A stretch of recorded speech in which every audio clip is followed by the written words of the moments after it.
Good morning everyone. Study with Preksha 5483 में आपका स्वागत है। आज हम कर रहे हैं चैप्टर आंकड़ों का प्रबंधन। देखिए, नीचे दिए गए कथनों में से आपको उस कथन पर चिन्ह लगाना है जहां पर हम औसत का उपयोग कर सकते हैं और नहीं कर सकते, तो अपना उत्तर का आपको एक कारण भी देना है।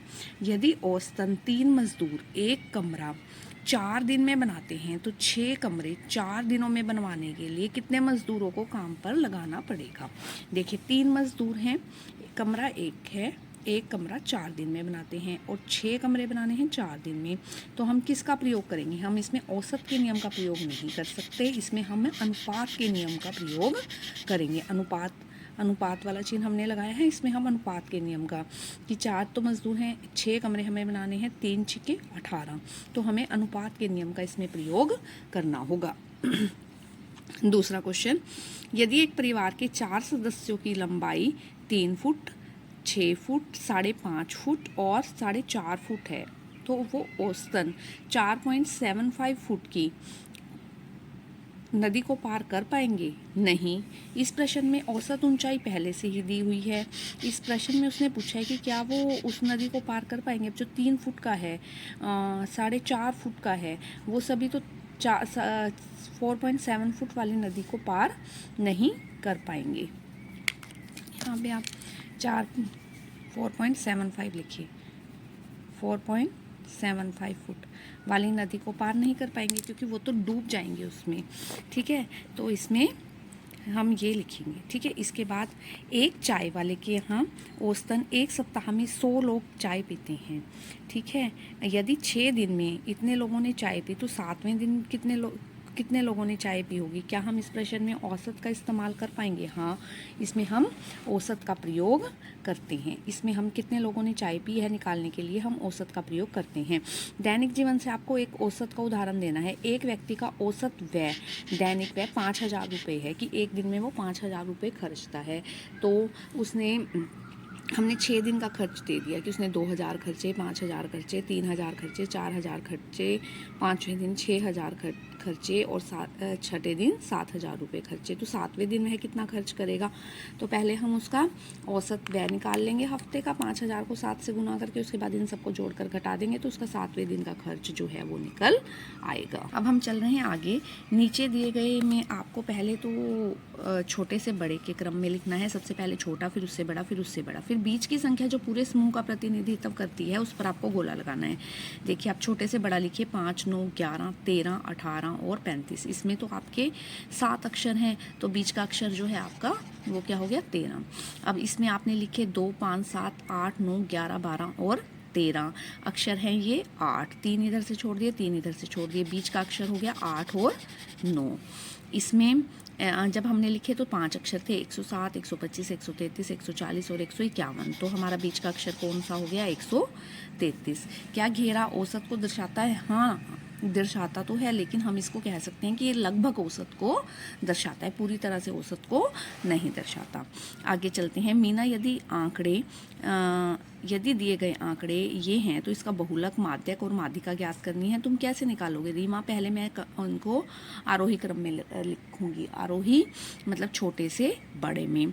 जो सबसे अधिक बार आएगा वो होगा हमारा बहुलक, जो सबसे ज़्यादा बार आएगा वो अक्षर हमारा बहुलक होगा। और माध्यिका निकालने के लिए हम आरोही क्रम में रखने पर बीच वाले अक्षर पर गोला लगाएंगे। इस तरह हमारी निकलेगी माध्यिका। और माध्य निकालने के लिए हम इन सबको जोड़ लेंगे। आंकड़ों का योग बटे आंकड़ों की संख्या, वो हमारा होगा माध्यक। ठीक है, आपको तीनों चीज़ें निकालनी है, माध्य, माध्यिका और बहुलक। सबसे पहले आपको छांटना है बहुलक, वो सबसे आसान है। बहुलक के लिए जो सबसे ज़्यादा बार आया, कौन सा अक्षर हमारा? हमने सबसे पहले इन्हें आरोही क्रम में लिख लिया, तो हमारा सबसे ज़्यादा बार अक्षर कौन सा आया? 5। तो हमारा बहुलक क्या है? 5। उसके बाद हमें निकालनी है माध्यिका। माध्यिका अक्षर गिनिए, 1, 2, 3, 4, 5, 10, 12 अक्षर हैं। 4 इधर, 5 इधर से छोड़ दिए, 5 इधर से, बीच के दोनों बचे 4, 4 + 4/2, 8/2, 4। माध्यिका हमारी आ गई 4। ठीक है, फिर हमें निकालना है माध्य। इन सबको जोड़ लीजिए, जोड़ने पर आया हमारा 50, 2 + 2 4, 4, 3 7, 3 10। ऐसे करके हमने जब जोड़ा तो हमारा टोटल कितना आया? 50। और टोटल कितने थे? 12। 12 से डिवाइड कर दिया तो माध्य जो है वो हमारा आया 4.16। ठीक है, इस तरह आपने ये तीनों निकाल लिए, माध्य, माध्यिका और बहुलक। के बाद हम चलते हैं आगे।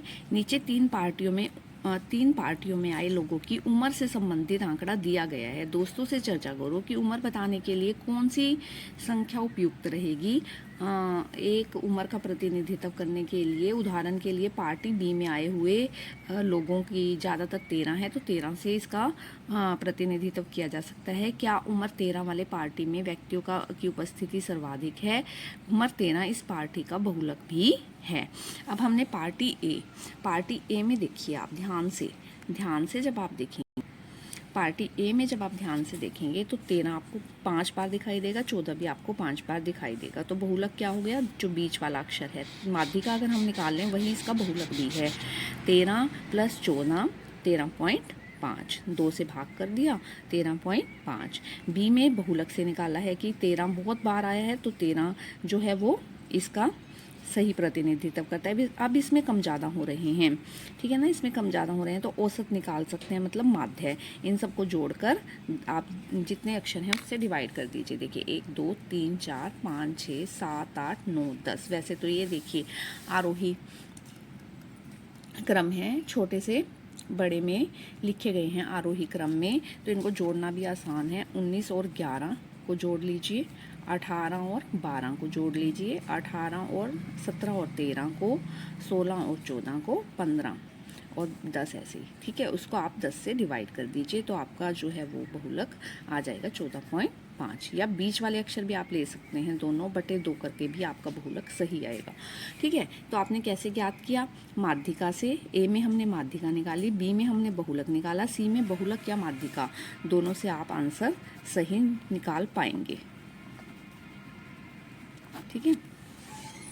तुमको क्या लगता है कि यह उम्र उस पार्टी के लोगों का उपयुक्त प्रतिनिधित्व करती है? हाँ, क्योंकि यह उनका औसत है। अब आपको 6 संख्याएं लिखनी हैं जिसके समानांतर माध्य भी 15 हो, माध्यिका भी 15 हो और बहुलक भी 15 हो। देखिए बहुलक से पता चला कि 15 आपका सबसे ज़्यादा बार आना चाहिए, ठीक है। माध्यिका कि बीच में 15 आना चाहिए। 6 अक्षर लिखने हैं, तीसरा और चौथा अक्षर जो है वो 15 ही होना चाहिए।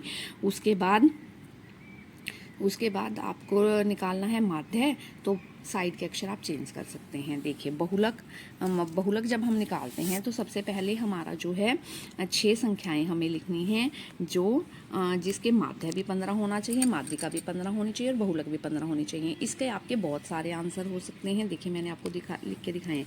देखिए 12 15 15 15 15 और 18, इनका जोड़ 30 आ गया, ठीक है। इनका भी 30, इनका भी 30, 90 आ गया इन सबका जोड़, ठीक है। तो माध्य सबसे पहले हम बात करेंगे बहुलक की। तो बहुलक कितना हो गया इसमें? 15, क्योंकि काफ़ी बार आ रहा है। माध्य कितना हो गया? माध्य इन सभी क्वेश्चनों में कितना हो गया? 90/6, 15। और माध्यिका कितनी हो गई? बीच वाला अक्षर जो है वो क्या है? वो भी आपका 15 है। तो ये बीच वाले अक्षर सभी क्वेश्चनों में 15 हैं।